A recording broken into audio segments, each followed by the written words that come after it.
Wildlife creatures often leave behind signs. Signs of where they've been, where they're going, and what they've done. By learning to identify and follow these signs,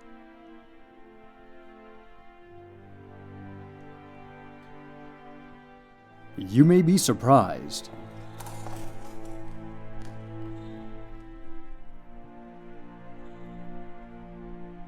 at what you find. Hello.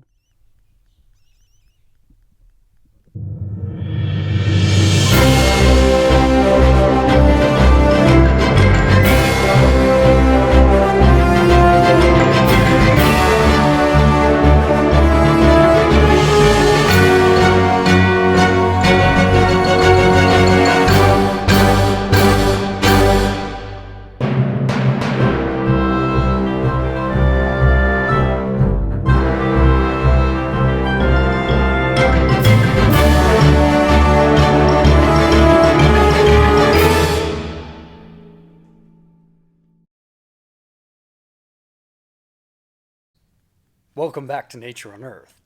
As you can see, by looking around, I'm in an industrial building, not necessarily out in nature, but still, nature finds its way inside. As you saw popping out of this barrel, a barn owl. Why do they choose these areas? Because they offer protection that the outside world does not.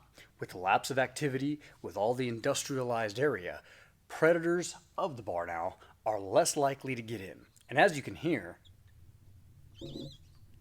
there's a chick inside. Let's get a little bit closer and take a look. This large kangaroo rat is a staple in the diet of these desert-dwelling barn owls. And while a polyurethane barrel seems atypical of a bird nest, it provides an idyllic environment for this young owlet and its unhatched sibling. Look how precious this little guy is.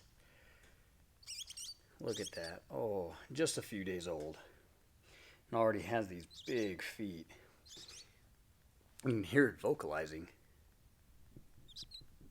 Go ahead.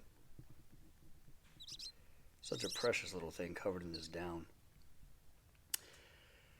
They're called barn owls because typically they will look for enclosed areas. Barns, big buildings, houses, attics sometimes.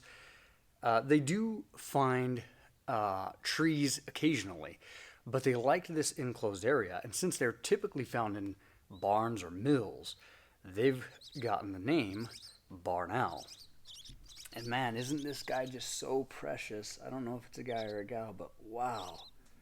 That is some amazing soft down. Eyes are still closed. Like I said, can't be more than a couple of days old. It's a precious little thing. And there's still another egg in there. So mother's going to be coming back pretty soon to keep that warm and have it hatch. These are precious little things. Wow. Let's look at him. Barn owls will begin to incubate each egg as it is laid, resulting in the young hatching out a couple of days apart, usually in the order laid. Now this little bird here is found, with the exception of the polar regions, all across the world. Asia, Europe, South America, North America, Africa. The barn owl is one of the most widespread birds in the world, and their diet might be a reason for that. They feed almost exclusively on rodents, rats, mice, perhaps the young of small mammals, and being that those are found almost all over the world, these guys have followed suit. Where there's food, there's family. Isn't that right, little guy? Oh man, you're so cute. Only a few days old, this owlet is completely dependent on its mother for warmth and food. In just 3 short weeks, however, this owlet will be covered in a thicker down and will be able to swallow a small mouse whole. Now, believe it or not, these guys do have predators. The large opossum preys on these guys. Raccoons and other mammals similar to them will prey on them, particularly when they're young like this. If they find the nest, they will not hesitate to eat the eggs and the young. Once they become adults, they have fewer predators of the mammalian type, but still, hawks and other owls will predate on them. Particularly, the great horned owl is one of the raptors which looks for the barn owl as prey. They react in a very interesting way to ward off a predator. They hiss and make a very cat-like noise in their hissing to ward off a predator. The second thing they do is kind of interesting. They'll puff out their wings real big and move their head side to side in a display trying to ward off any would-be attacker. And it's somewhat, I've seen it done, it's somewhat of a daunting thing. You don't really know what's going on. They make themselves look quite a bit bigger. They'll snap their beak, clack, clack, clack. Someone must be getting their field crop dusted, as you can hear that plane overhead. But the warning display of the barn owl is just the first. If the predator pursues or persists and continues, then they will strike out with their wings, with their talons, and if close enough, with their beak. But this little thing right here, we don't have anything to worry about. He's just trying to make his way into life, and we're actually going to put him back in the nest so it can be warm.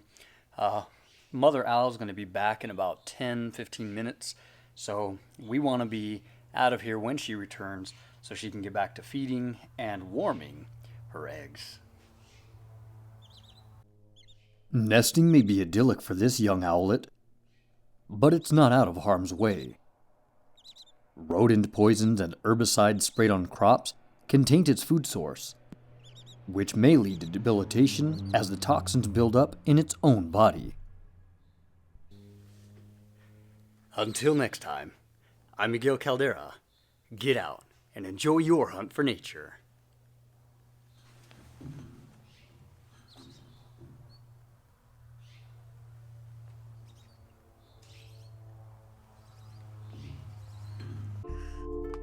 I am still surprised at the living conditions these owls so readily accept. But perhaps there is a richness in the simplicity of their living that we've lost sight of in ours, a confidence that their daily needs will be provided. Consider these ancient words. The beasts of the field shall honor me, the dragons and the owls, because I give waters in the wilderness and rivers in the desert, to give drink to my people. What we find in life is often predicated on the sign trails we choose to follow.